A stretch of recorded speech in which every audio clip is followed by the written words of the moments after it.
हो गया। चलिए, तो आज हम पढ़ रहे हैं महाद्वीप एवं महासागरों से उत्पत्ति, महासागरों एवं महाद्वीपों की उत्पत्ति की परिकल्पनाएं। उन परिकल्पनाओं में जो है सारी परिकल्पनाओं को दो भागों में बांटा गया है। कुछ परिकल्पनाएं ये कहती हैं कि महाद्वीप एवं महासागरों की उत्पत्ति प्रसार के कारण है, और कुछ परिकल्पनाएं कहती हैं महाद्वीप एवं महासागरों की परिकल्पना का निर्माण संकुंचन के कारण हुआ। तो प्रारंभ की जो परिकल्पनाएं हैं वो संकुंचन को बताती है कि महाद्वीप एवं महासागर का निर्माण किसके द्वारा हुआ? संकुंचन के द्वारा हुआ। तो संकुंचन के द्वारा जब इसका निर्माण हुआ तो ऐसी परिकल्पनाएं देने वाले दो लोग हैं, एक लव और लैपॉज महोदय, दूसरी लोथिन ग्रीन महोदय। तो लव की परिकल्पना क्या कहती है? लव महोदय कहते हैं कि पृथ्वी प्रारंभ में जब शीतल हो रही थी, जब ठंडी हो रही थी, ठंडी होने के दौरान पृथ्वी पर वलन पड़ गया। पृथ्वी पर संकुचन के कारण हमारी पृथ्वी संकुचित होने लगी ठंडी होने के दौरान, और पृथ्वी पर बड़े पैमाने पर वलन पड़ गया, और इन वलनों के कारण ही कुछ भाग ऊपर उठ गए और कुछ भाग नीचे धंस गए, ऊपर उठ गए नीचे धंस गए। अब देखिए, यहाँ पर देखिए, इस प्रकार से पृथ्वी का आकार हो गया, वलन पड़ गया बड़े पैमाने पर, कुछ भाग ऊपर उठा, कुछ भाग नीचे धंसा। ऊपर उठे भाग को हमने अपनति कहा, इस अपनति पर ही महाद्वीपों का निर्माण हो गया, और नीचे धंसे भागों को हमने क्या कहा?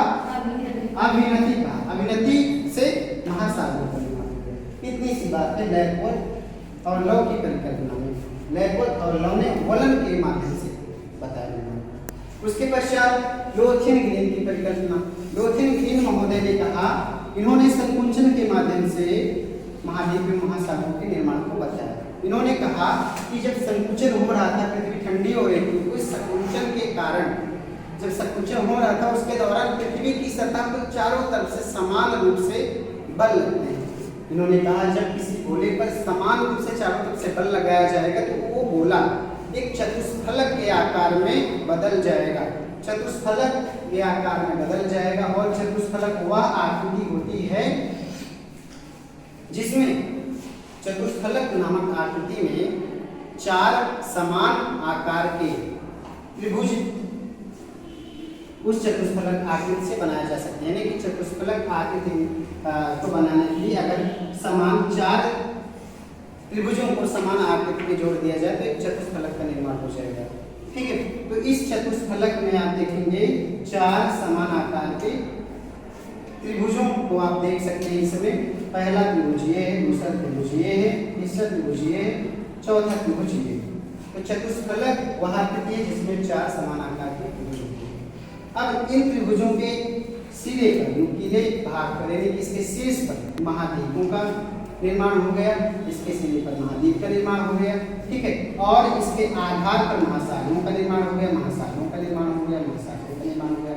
आप देख रहे हैं इस सिरे पर साइबेरिया का निर्माण, इस सिरे पर कनाडा का निर्माण, इस सिरे पर अंटार्कटिका का निर्माण।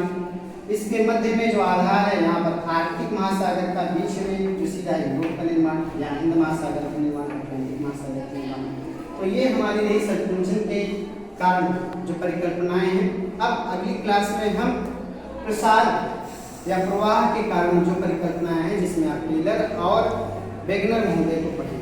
तो आप इन सारी बातों को एक बार पढ़ लीजिएगा किताब से। धन्यवाद।